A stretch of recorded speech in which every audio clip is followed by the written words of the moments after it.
Warner Brothers is yet again looking for somebody to invest in their gaming division, and guess who one of the people are on their list?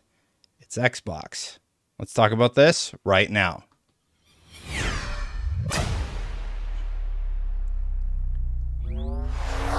Long story short, with what's going on with Warner Brothers is that they have basically made some really bad financial decisions, so much so that they are looking to break up with smaller assets to basically save the company. WB has not been doing great for some time now, and this is discussed in this article from Financial Times. It says, following a fall of almost 70% in its stock price since WB was formed in 2022, Chief Executive David Zaslav and Chief Financial Officer Gunnar Weidenfelds have recently evaluated all options to arrest the decline, said two people familiar with the matter.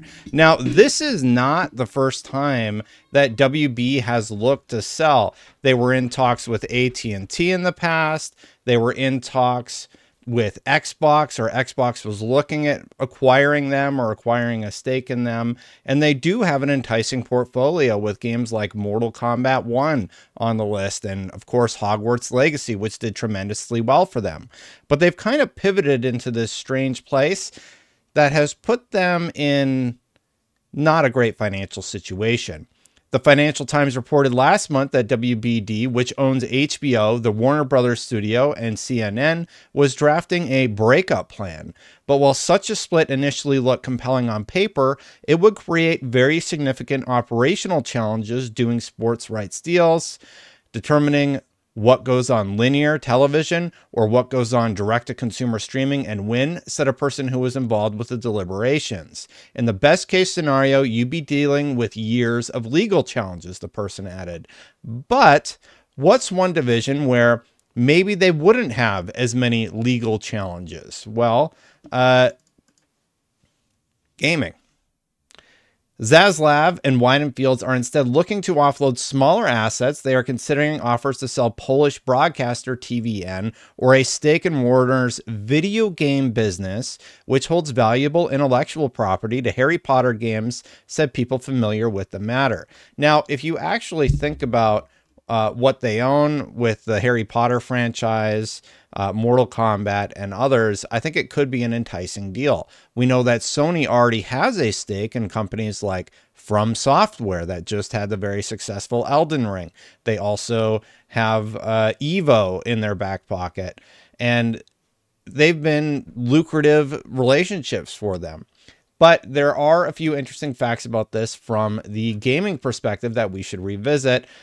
Video Games Chronicle has done a good job breaking this down. And while I tell you the news, hit that subscribe button, hit that bell. The more of you subscribe, the less sunburnt I get with every video. So thank you for subscribing if you haven't yet, and hit that like button if you're already subbed. So here's what VGC was talking about. In an attempt to help reverse a near 70% decline in its stock price since Warner Media and Discovery merged in 2022, it's said to be considering offers to sell Polish broadcaster TVN or a stake in its video games arm, which is home to dozens of studios.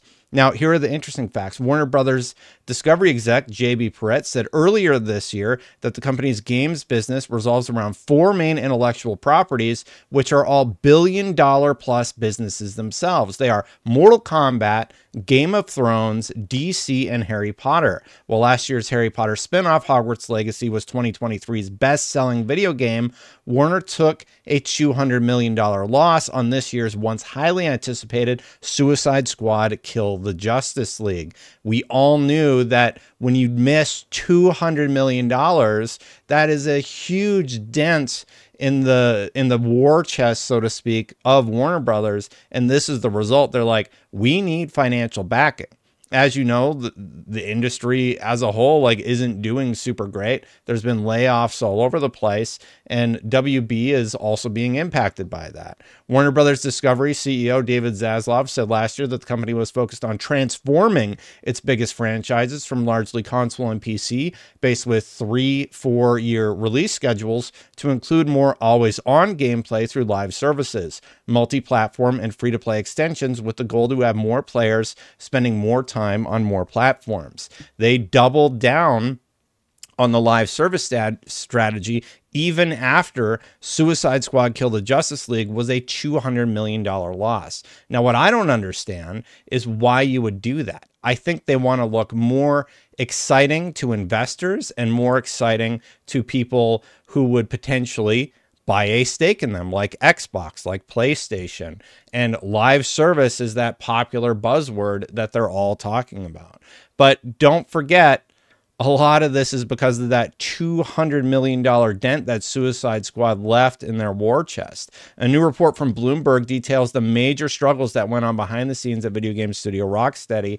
Rocksteady had a really hard time getting this out the door. They just burned through money, and we've talked about what happens when these companies have high burn rates. We saw what happened with Bungie. Now, Bungie said they had a 17% decrease in the workforce, but if you add on that decrease from last year in October, it's closer to 30-something%, maybe 40% based on who you talk to, who has the figures. And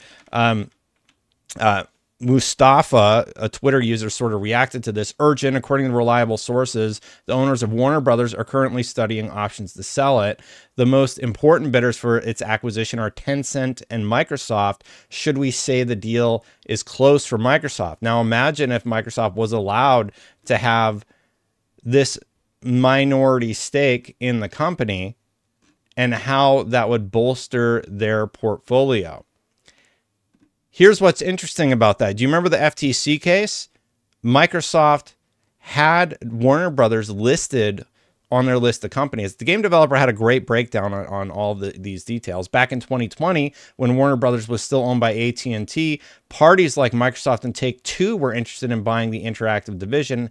At the time, a potential deal would have been valued for as much as $4 billion. So now they can get it cheaper. With a potential sale up in the air back then, it appeared to have affected NetherRealm specifically. Instead of making Injustice 3 after 2019's Mortal Kombat 11, it shifted to the universe reboot of Mortal Kombat 1, and of course, Mortal Kombat was very successful. A sale never happened, and WB Games has stuck around as its own entity. However, Microsoft never fully took its eye off the Warner ball. Leaked documents from 2023 show it won Gotham Knights, Mortal Kombat 1, and Suicide Squad on Game Pass for a range of $50 to $250 million each. So I think that's where the idea of them getting that stake in the company came from. So WB has been on the watch list. And if you're wondering how WB is doing, like, they just closed down Rooster Teeth. I have a lot of friends who worked at Rooster Teeth. Death Battle just went fully independent. Props to the crew over there, the old Screw Tack OGs, Chad and Ben, who sort of started the whole series. They're now independent. I can link to their Kickstarter below, but I'm very happy for them. But yeah, Rooster Teeth just shut them down. The parent company, Warner Brothers Discovery, after unsuccessful attempts to sell the unprofitable fandom, gaming and comedy entertainment division, is shutting down Rooster Teeth's operations. And thank goodness for the internet, because the internet has backed Death Battle so hard that they are going to be more than fine and be able to continue making great content for us. And that's what's wonderful. Like, once these mega corporations who don't really know how to handle these businesses that just make cool stuff, let them go independent. If it's cool enough, it gets backed. And it's awesome to see when that happens, because we have seen a lot of mishandling of these businesses in the last few days. Thank you so much for watching. Now, I am going to do a video on the Sony financials, so make sure you hit that subscribe button, hit that bell to know when that goes live. And if you're already subscribed, hit that like button. Yeah, a lot of people have asked me to talk about it. I've been very hard on Xbox and their console sales.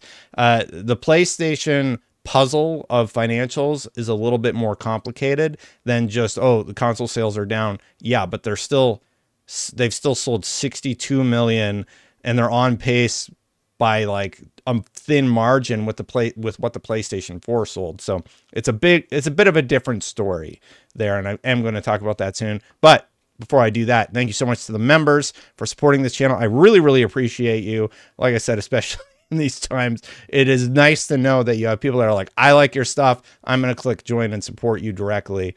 Thank you so much to the members. And if you want to see the last video I did, check it out right here. It's talking about the Half-Life 3 leaks, and keep an eye out for the Sony financials, which will likely be my next video. Thanks for watching, everybody. I'll see you for the next one. Bye for now.